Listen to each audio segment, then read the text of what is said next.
Welcome to Kintoz Point of Sale. Let's get started. In this video, we will learn how to set a static IP address. This is a necessary process for creating a network between your server and terminals. Here's a sample diagram. In this setup, we have a server that will store all information. All terminals and back-office computers will connect to the server, where data is centralized. In order for any workstation to connect to the server, it must first have a static IP.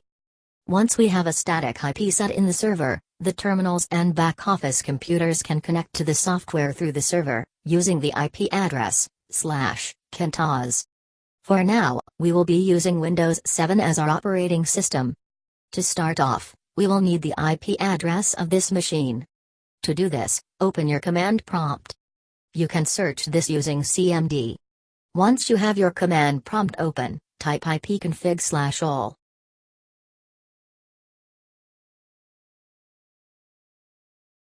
The details we need can be found down here. These are the information we need to configure a static IP. Take note that the connection on this example is a wireless network. If you have an Ethernet connection through LAN cables, your IP configuration may look like this.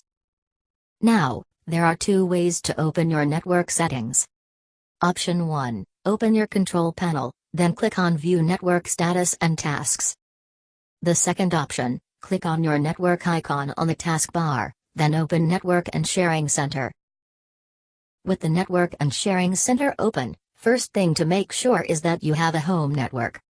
If you have a different network, click on this and choose Home. Next, click on Local Area Connection. Then open the Local Area Connections properties.